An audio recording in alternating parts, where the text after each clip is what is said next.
नमस्कार दोस्तों। आज अपन पढ़ने वाले हैं साइंस का एक महत्वपूर्ण टॉपिक लाइट के बारे में, प्रकाश के बारे में। तो दोस्तों सबसे पहले आपको ये समझना चाहिए कि प्रकाश है क्या, प्रकाश की परिभाषा क्या होती है, प्रकाश किसको कहते हैं। देखो, प्रकाश एक प्रकार की ऊर्जा है। प्रकाश किसको कहते हैं? प्रकाश एक प्रकार की क्या है? ऊर्जा है। ऊर्जा का मतलब ये होता है कि जिससे किसी प्रकार का कोई कार्य संपन्न होता है।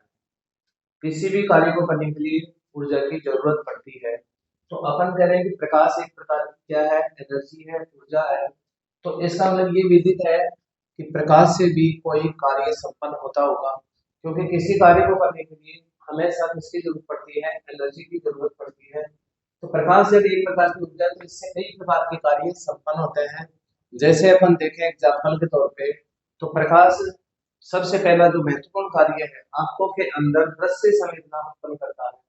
देखने का जो कार्य है वो किसके कारण संपन्न होता है? उसको प्रकाश के कारण। तो पहला कार्य है कि इसको अपन एनर्जी क्यों कह रहे हैं? क्योंकि ये आंखों में दृश्य संवेदना उत्पन्न करता है। और इसके अलावा और एग्जाम्पल देखें, संवेदना उत्पन्न करता है। इसके अलावा अपन देखें कि जैसे प्रकाश किसी धरातल पे गिरता है तो वो धरातल धीरे धीरे क्या होता है? गर्म होता है। गर्म होना भी एक प्रकार का क्या है?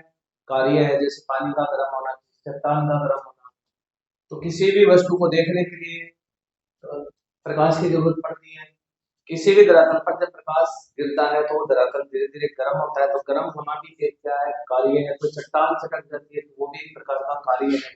तो इसका मतलब अपन ये कह सकते हैं कि प्रकाश के अंदर क्या निहित है? एनर्जी निहित है, ऊर्जा निहित है। तो इस ऊर्जा को ही अपन क्या बोल रहे हैं यहाँ पे? प्रकाश कह रहे हैं दोस्तों। अब इसके बाद में नेक्स्ट आगे आपको समझना चाहिए कि जो प्रकाश है इसके स्रोत कौन कौन से हैं, सोर्सेज कौन कौन से हैं। प्रकाश के स्रोत दो टाइप के हैं प्रकृति में। एक तो प्राकृतिक स्रोत होता है, एक तो जो भी सोर्सेज है वो प्राकृतिक है। और दूसरे स्रोत कौन से होते हैं? कृत्रिम स्रोत होते हैं। तो आपको ध्यान रखना है, प्रकाश के प्रकृति में दो प्रकार के स्रोत हैं, प्राकृतिक स्रोत और दूसरे कृत्रिम स्रोत।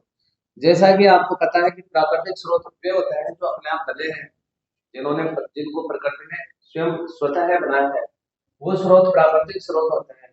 कृत्रिम स्रोत वो होते हैं जो मानव निर्मित होते हैं। कृत्रिम स्रोत जैसे एग्जाम्पल, जैसे मोमबत्ती का जलना, तिल्ली का जलना, चूल्हे के अंदर आग उत्पन्न होना, ये सारे कागज का जलना, ये सारे जो भी ट्यूबलाइट है, बल्ब है, ये सारे स्रोत दोस्तों कौन से होते हैं? कृत्रिम स्रोत होते हैं। अब सबसे जो मेन बात है वो प्राकृतिक स्रोत होती है। आपको ध्यान रखना है प्राकृतिक स्रोत कौन कौन से हैं। प्राकृतिक स्रोत सबसे बड़ा स्रोत प्रकृति के अंदर, प्रकाश का सबसे बड़ा स्रोत कौन सा है? सूर्य है। इसके अलावा चंद्रमा है। इसके अलावा प्राकृतिक स्रोत में आता है तारे, सभी प्रकार के उल्कापिंड। इसके अलावा निहारिकाएं, ये सब आकाशगंगा, ये सारे कौन से स्रोत हैं? ये प्राकृतिक स्रोत होते हैं दोस्तों। अब यहाँ पे जो मेन प्रश्न आपसे पूछता है वो सबसे मेन प्रश्न आता है सूर्य से। तो आपको ध्यान रखना है प्रकृति में प्रकाश का जो सबसे बड़ा स्रोत है वो कौन है? सूर्य है। अब देखिए, जो सूर्य है वो प्रकाश का एक दीप्त प्राकृतिक स्रोत है। कैसा स्रोत है? दीप्त प्राकृतिक स्रोत। आपसे प्रश्न पूछा जाए कि प्रकाश का सबसे बड़ा दीप्त प्राकृतिक स्रोत क्या है, तो अपना उत्तर होगा सबसे बड़ा दीप्त प्राकृतिक स्रोत क्या है दोस्तों? सूर्य है। अब इसके अलावा जो चंद्रमा है ये भी प्राकृतिक स्रोत के अंतर्गत ही आता है, लेकिन आपको ध्यान रखना है ये सबसे बड़ा प्रकाश का अदीप्त अदीप्त बता रहा हूँ। ये वाला कौन सा था? दीप्त प्राकृतिक स्रोत। पर अदीप्त जो प्राकृतिक स्रोत है वो कौन सा है? चंद्रमा है। यहाँ पे आपको ये भी समझना चाहिए कि दीप्त स्रोत कौन से होते हैं। दीप्त स्रोत का मतलब होता है जिनके अंदर खुद का प्रकाश हो, खुद के प्रकाश से ही प्रकाशमान हो, वो स्रोत किसके अंतर्गत आते हैं? वो दीप्त स्रोत के अंतर्गत आते हैं। जैसे सूर्य के पास सूर्य खुद का प्रकाश होता है, वो खुद के प्रकाश से ही प्रकाशमान होता है, इसलिए सूर्य को दीप्त प्राकृतिक स्रोत माना जाता है। चंद्रमा दीप्त स्रोत इसलिए माना जाता है क्योंकि इसके पास खुद का प्रकाश नहीं होता है, ये सूर्य के प्रकाश, जब सूर्य का प्रकाश चंद्रमा पे गिरता है तो वो रिफ्लेक्ट होकर धरातल तक आता है, तो चंद्रमा पर एक चमक पैदा होती है। उसके पास खुद का प्रकाश नहीं होता, स्वयं के प्रकाश से वो प्रकाशमान नहीं है। वे स्रोत दोस्तों किसके अंतर्गत आते हैं? अद्वितीय स्रोत के अंतर्गत आते हैं। तो आपको ध्यान में रखना है, एक महत्वपूर्ण क्वेश्चन, प्रकृति में प्रकाश का सबसे बड़ा अद्वितीय प्राकृतिक स्रोत कौन है? सूर्य है। और अद्वितीय स्रोत कौन से हैं? चंद्रमा है। इसके अलावा तारे हैं, उनका पिंड, आकाशगंगा, ये सारे प्रकाश के कौन से स्रोत होंगे? प्राकृतिक स्रोत होंगे। अब सबसे पहले अपन बात करेंगे कि सूर्य के अंदर लगातार सौर ऊर्जा का उत्पादन यानी प्रकाश का उत्पादन किस प्रोसेस से होता है। इतनी भारी मात्रा में सूर्य के अंदर ये ऊर्जा किस प्रकार से बनती है, ये ऊर्जा कैसे आती है?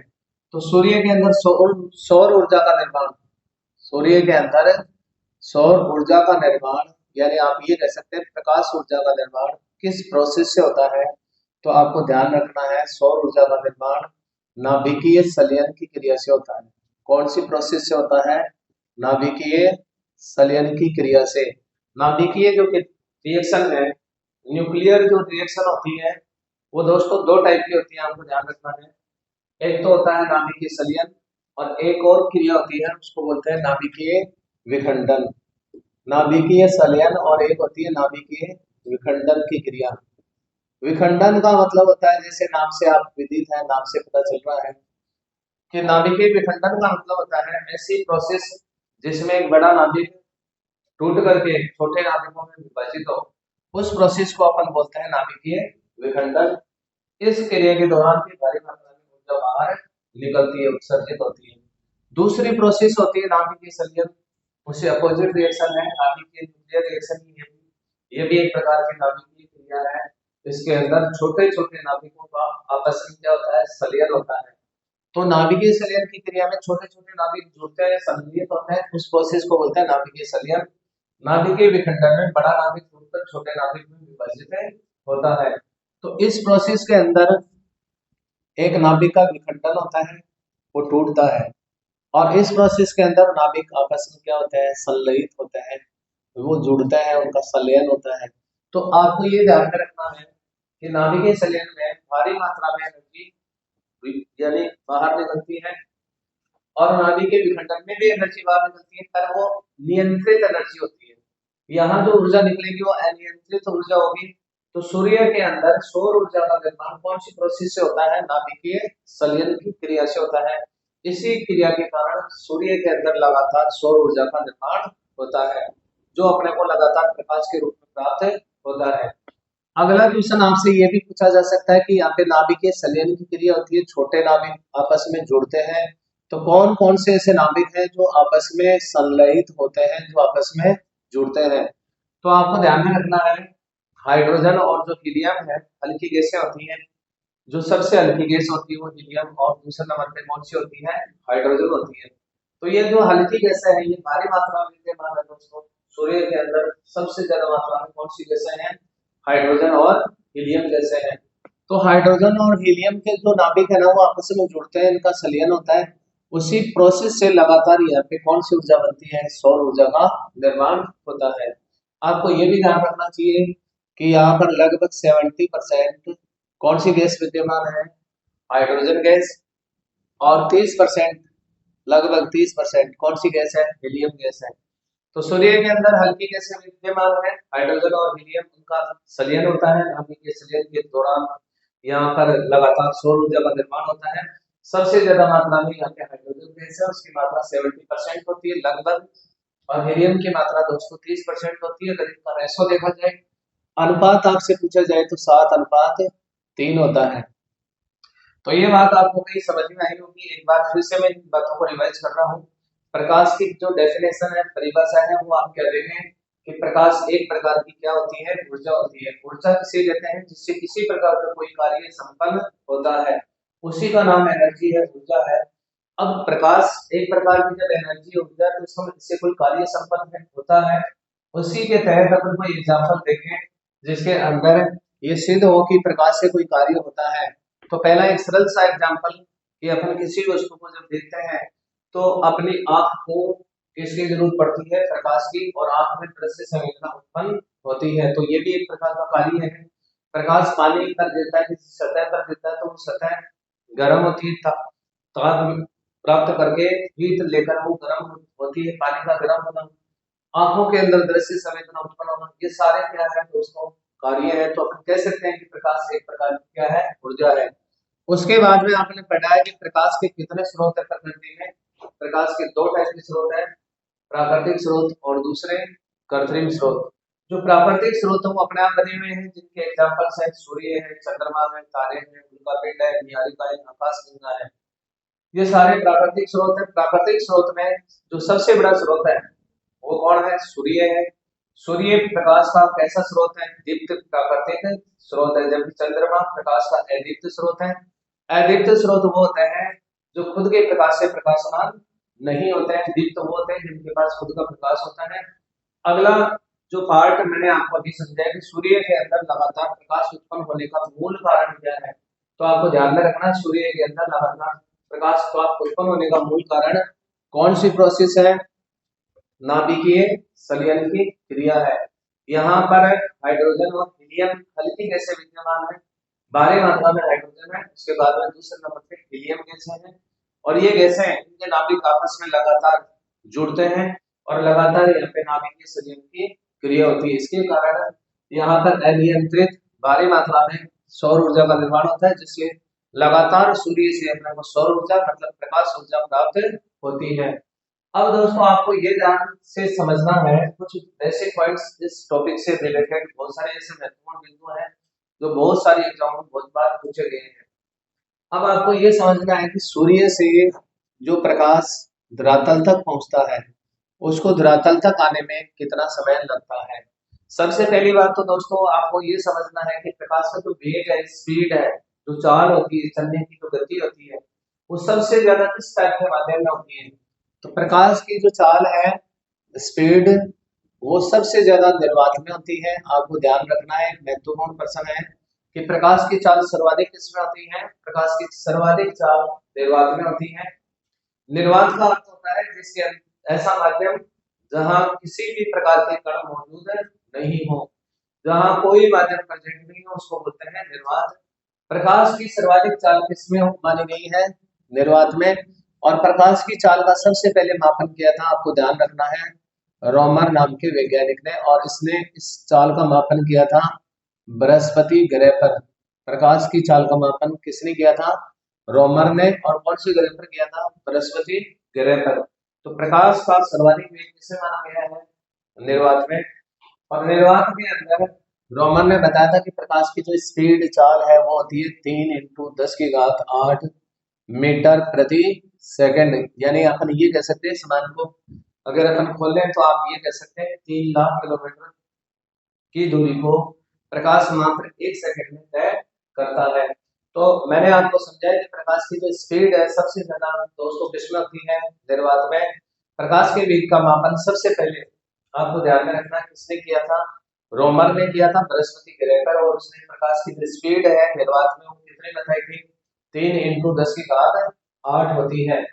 इसके बाद में प्रकाश की जो इससे कम जो स्पीड या वेग होता है ना, वो किसमें होता है, वो हवा में होता है, वायु के अंदर इसकी गति इससे थोड़ी कम होती है। और उससे भी कम गति आपको ध्यान में रखनी है, द्रव के अंदर होती है, लिक्विड के अंदर, और उससे भी कम गति दोस्तों किसमें होती है, ठोस में।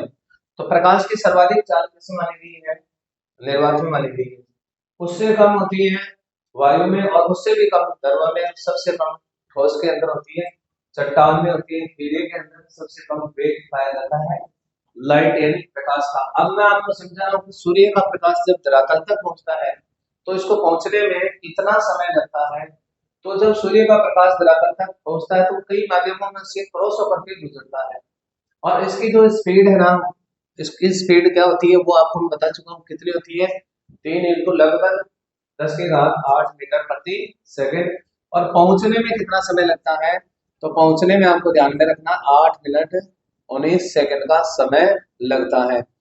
अधिकतम समय धरातल तक पहुंचने का वो 8 मिनट के तो लगेगा ही लगेगा, इसके अलावा ये समय कई बार बढ़ जाता है, 41 सेकंड तक समय लगता है। यहाँ 41 सेकंड का मतलब यह है कि जैसे जैसे माध्यम चेंज होता है, मौसम परिवर्तन होता है, वायुमंडल के अंदर धूल के कणों की, जलवाष्प के कणों की अधिकता हो जाती है, मौसम बदलता है, तो प्रकाश का जो वेग है कणों की उपलब्धता के कारण दोस्तों कम हो जाता है, तो समय थोड़ा ज्यादा लगता है। अधिकतम समय लगता है 8 मिनट और 43 सेकंड का। अब आपको ये भी ध्यान रखना है कि चंद्रमा से प्रकाश धरातल तक कितने समय में पहुंचता है। तो चंद्रमा से प्रकाश जब धरातल तक पहुंचता है उसमें लगभग 90 सेकंड, 90 सेकंड का समय लगता है। आप ये कह सकते हैं कि चंद्रमा से प्रकाश 1 मिनट और 30 सेकंड में नीचे आता है। अब आपको यहाँ थोड़ा ये भी समझना चाहिए, आपका एक कंफ्यूज डेफिनेटली आपके दिमाग में आ रहा होगा कि सूर्य से प्रकाश की किरण जब धरातल तक आती है तो उसमें समय लगता है 8 मिनट लगभग 19 सेकंड का, लेकिन जब प्रकाश चंद्रमा से धरातल पे आता है तो उसका समय कम क्यों लगता है। जैसा कि दोस्तों आपको पता है कि चंद्रमा पृथ्वी के ज्यादा करीब है, नजदीक है, उसकी डिस्टेंस चंद्रमा और पृथ्वी के बीच की दूरी कम होती है, और दूरी कम होने से प्रकाश को कम दूरी तय करनी पड़ती है, इसलिए समय उसका कम रहता है, कम समय लगता है। लगभग कितना समय लगता है, 90 सेकंड का समय लगता है। आपको ध्यान रखना चाहिए कि चंद्रमा और पृथ्वी के बीच की दूरी लगभग 3,84,400 3,84,400 किलोमीटर की डिस्टेंस होती है, जबकि सूर्य और धरातल के बीच की जो दूरी होती है वो दूरी ज्यादा होती है, 15 करोड़ किलोमीटर होती है। तो जब प्रकाश 15 करोड़ किलोमीटर की दूरी को तय करता है तो उसमें समय ज्यादा लगेगा, और ये डिस्टेंस उसकी बजाय क्या होती है, बहुत कम होती है, तो समय उसकी बजाय कम लगता है। कितना समय लगता है, 90 सेकंड का समय लगता है। इसके बाद में दोस्तों आपको समझना चाहिए कि जो प्रकाश है उसकी नेचर यानी प्रकृति क्या होती है। तो प्रकाश की जो प्रकृति है उसको समझाने के लिए अलग अलग वैज्ञानिकों ने अपने अलग अलग मत दिए हैं। प्रकाश को समझाने के लिए सबसे पहले आपको ध्यान में रखना है कि पहला मत जो है वो न्यूटन ने दिया था। प्रकाश को समझाने के लिए, उसकी प्रकृति को बताने के लिए सबसे पहले किसने मत प्रस्तुत किया था दोस्तों, न्यूटन ने प्रस्तुत किया था। न्यूटन ने प्रकाश के बारे में क्या बताया था, प्रकाश को बारे में न्यूटन ने कहा था कि प्रकाश कणों के रूप में विद्यमान है। किसके रूप में है दोस्तों, कणों के रूप में। और इसने इससे संबंधित कणिका सिद्धांत दिया था। प्रकाश से संबंधित कौन सा सिद्धांत दिया था, कणिका सिद्धांत दिया था। कई बार परीक्षाओं में आता है कि प्रकाश का कणिका सिद्धांत किसने दिया था, तो आपको बताना न्यूटन ने दिया था। और ये कणिका सिद्धांत होता क्या है, न्यूटन ने बताया था कि प्रकाश छोटे छोटे कणों के रूप में चलता है, संचरित होता है। ये छोटे छोटे कणों से मिलकर बना हुआ है। प्रकाश एक कण के रूप में संचरित होता है, कणों के रूप में विद्यमान है। उसी को अपन दोस्तों क्या कहते हैं, कणिका सिद्धांत कहते हैं, पार्टिकल्स थ्योरी। वो किसने दी थी, न्यूटन ने। तो प्रकाश को समझाने के लिए पहला जो सिद्धांत दिया था वो न्यूटन ने दिया था। उसके बाद में दूसरे नंबर पे दूसरा सिद्धांत दिया हाइगेन ने। और हाइगेन ने बताया था कि प्रकाश कणों के रूप में न होकर, दोस्तों ध्यान रखना, प्रकाश कणों के रूप में न होकर यह तरंग के रूप में विद्यमान है। किसके रूप में है, तरंग के रूप में। और इसने इससे संबंधित तरंग सिद्धांत प्रस्तुत किया था। हाइगेन ने कहा कि प्रकाश कणों के रूप में नहीं होता, ये तरंगों के रूप में संचरित होता है, तरंग के रूप में चलता है, तरंगों के रूप में ही विद्यमान है। जबकि न्यूटन ने कहा कि ये तो कणों के रूप में विद्यमान है, लेकिन इसके सिद्धांत का खंडन करके हाइगेन ने अपना दूसरा सिद्धांत दिया कि प्रकाश तरंग के रूप में संचरित होता है। ये एक प्रकार की क्या होती है, तरंगें होती हैं। और यहाँ पे आपको ये भी ध्यान रखना चाहिए कि हाइगेन ने प्रकाश की तरंगों को किस टाइप की तरंगे माना था, तो इसने प्रकाश की तरंगों को अनुदैर्ध्य तरंग के रूप में माना था। हाइगेन ने कहा कि प्रकाश तरंगों के रूप में, पर किस प्रकार की तरंगे, अनुदैर्ध्य तरंगे हैं दोस्तों। क्या ध्यान में रखना है, अनुदैर्ध्य तरंगे हैं। उसके बाद में तीसरे नंबर पे प्रकाश की प्रकृति को समझाने के लिए तीसरा जो सिद्धांत देने वाला था वो मैक्सवेल था। वो कौन था, मैक्सवेल था। और मैक्सवेल ने कहा था कि हाइगेन का जो सिद्धांत था उसी के अकॉर्डिंग इसने अपना सिद्धांत दिया था कि ये प्रकाश है ना वो तरंगों के रूप में ही है, लेकिन ये तरंगे किस टाइप की तरंगे हैं, तो इसने कहा कि ये तरंगे विद्युत चुंबकीय तरंगे हैं। किस टाइप की तरंगे हैं दोस्तों? विद्युत चुंबकीय तरंगे हैं। इसने भी कहा कि प्रकाश तरंगों के रूप में व्याप्त है, पर ये तरंगे विशेष प्रकार की तरंगे हैं। कौन सी तरंगे हैं? विद्युत चुंबकीय तरंगे हैं। और इसमें हाइगेन ने कहा कि प्रकाश की जो तरंगे हैं वो अनुदैर्घ्य प्रकृति की होती है। दोस्तों तरंगे दो टाइप की होती हैं, एक तरंग अनुदैर्घ्य होती है और दूसरी तरफ तरंग होती है अनुप्रस्थ तरंग। अनुदैर्घ्य तरंगे वो होती है अनुदैर्घ्य तरंगे वो होती हैं जो किसी माध्यम के समांतर चलती हैं। लेकिन दूसरे टाइप की जो तरंग होती है अनुप्रस्थ तरंग, प्रकाश की तरंगों को अनुप्रस्थ तरंग कहने वाला कौन था? मैक्सवेल था। इसने कहा कि प्रकाश की जो तरंगे हैं वो किस टाइप की है? अनुप्रस्थ है। अब आपको यह समझना चाहिए कि अनुप्रस्थ होती क्या है। अनुप्रस्थ का अर्थ होता है जो तरंगे किसी माध्यम के लंबवत चलती, लॉन्गिट्यूडिनल जो वेव्स होती हैं, माध्यम के जो लंबवत चलने वाली तरंगे होती हैं, वो तरंगे कौन सी होती हैं दोस्तों? अनुप्रस्थ तरंगे होती हैं। तो इसने प्रकाश की तरंगों को अनुदैर्घ्य कहा था, लेकिन मैक्सवेल ने इनको कौन सी तरंगे माना था? अनुप्रस्थ तरंगे माना था। और प्रकाश के बारे में जो सही जानकारी है आपके सामने प्रश्न आए कि प्रकाश किस प्रकार की तरंगों के रूप में व्याप्त है, तो आपको सदैव याद रखना है कि प्रकाश की जो तरंगे हैं वो किस टाइप की तरंगे हैं? अनुप्रस्थ तरंगे हैं। लेकिन स्पेशली आपसे पूछे कि हाइगेन के अनुसार प्रकाश की तरंगे किस प्रकार की होती हैं, तो हाइगेन ने स्पेशली कहा था कि ये तरंगे किस टाइप की है? अनुदैर्घ्य तरंगे। पर इस बात का खंडन बाद में किसने किया था? मैक्सवेल ने किया था। और इन तरंगों को क्या माना था? विद्युत चुंबकीय तरंग माना था। और किस टाइप की तरंगे माना था? अनुप्रस्थ तरंगे, जो माध्यम की क्या चलती है? लंबवत चलती है। और प्रकाश का जो सर्वमान्य सिद्धांत था, सबके अंत में जो सिद्धांत प्रस्तुत किया गया था वो सिद्धांत था मैक्स प्लांक का क्वांटम सिद्धांत। और इसी से सबसे ज्यादा प्रश्न पूछे जाते हैं। क्वांटम थ्योरी कहते हैं इसको। प्रकाश से संबंधित चौथा जो सिद्धांत दिया गया था वो मैक्स प्लांक के द्वारा दिया गया था दोस्तों। और इसे किस नाम से जानते हैं? क्वांटम थ्योरी के नाम से जानते हैं, क्वांटम सिद्धांत कहते हैं। अब आपको थोड़ा ये समझना है कि क्वांटम होता क्या है। देखो मैक्स प्लांक ने दोस्तों कहा कि जो प्रकाश है वो कणों के रूप में भी है और तरंगों के रूप में भी है। प्रकाश की जो नेचर है ना वो डबल होती है, दोहरी प्रकृति का होता है। ये तरंगों के रूप में भी विद्यमान है। इसके अलावा दोस्तों ध्यान रखना ये कणों के रूप में भी विद्यमान है। ये बात बताने वाला जो वैज्ञानिक था वो कौन था? मैक्स प्लांक था। और इसी के सिद्धांत को सर्वमान्य सिद्धांत माना गया है। और रियलिटी के अंदर जो प्रकाश की जो रियल प्रकृति होती है, वास्तविक प्रकृति, वो कैसी होती है? वो दोहरी प्रकृति होती है, दो टाइप की प्रकृति होती है। ये कणों के रूप में भी संचरित होता है और साथ में ये जो कण है वो तरंगों के रूप में चलते हैं। और ये तरंगे कौन सी होती हैं? विद्युत चुंबकीय तरंगे होती है, अनुप्रस्थ टाइप की तरंगे होती हैं। तो ये बात किसने बताई थी? मैक्स प्लांक ने बताई थी। इसके अलावा आपको यहाँ पे ये ध्यान रखना है कि मैक्स प्लांक ने कहा था कि कणों के रूप में संचरित होता है। तरंग के साथ साथ क्या है? ये कणों के रूप में भी विद्यमान है। अब इसने कहा था कि ये जो कण है इन कणों के अंदर निश्चित ऊर्जा होती है दोस्तों। कणों में क्या होती है? निश्चित ऊर्जा होती है। और वो जो ऊर्जा होती है उसका मान फिक्स होता है।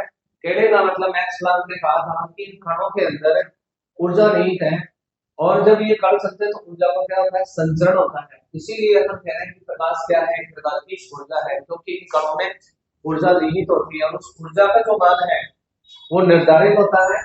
और एक कण में जो ऊर्जा होती है, निर्धारित जो ऊर्जा होती है उसको क्वांटा, उस ऊर्जा को क्वांटा या फिर ध्यान रखना फोटोन कहते हैं। उस ऊर्जा को अपन क्या बोलते हैं? क्वांटा या क्या कहते हैं? फोटोन कहते हैं। इसीलिए मैक्स प्लांक के इस सिद्धांत को अपन किस नाम से जानते हैं? क्वांटम थ्योरी के नाम से जानते हैं। तो आपके सामने मैंने आपको बताया कि प्रकाश की जो प्रकृति है, इस प्रकृति को समझने के लिए अलग अलग वैज्ञानिकों ने अपने 4 प्रकार के मत दिए हैं। और सबसे पहला जो मत दिया, सबसे पहला सिद्धांत किसने दिया था? न्यूटन ने दिया था। और न्यूटन ने प्रकाश को किसके रूप में माना था? कणों के रूप में माना था। उसके बाद में दूसरे नंबर पे कौन आया? हाइगेन। हाइगेन ने प्रकाश को कणों के रूप में नहीं माना था, किसके रूप में माना था? तरंगों के रूप में। और इसने अपने तरंग थ्योरी प्रस्तुत की थी। यहाँ पे एक महत्वपूर्ण बात आपको ये ध्यान में रखनी है कि हाइजेन के अनुसार प्रकाश की जो तरंगे हैं वो किस टाइप की तरंगे हैं, अनुदैर्ध्य तरंगे हैं। तीसरे नंबर पे इन तरंगों की प्रकृति को समझाने के लिए मैक्सवेल ने अपना सिद्धांत प्रस्तुत किया था। उसके अनुसार प्रकाश की जो तरंगे हैं वो कैसी तरंगे हैं, विद्युत चुंबकीय तरंगे हैं।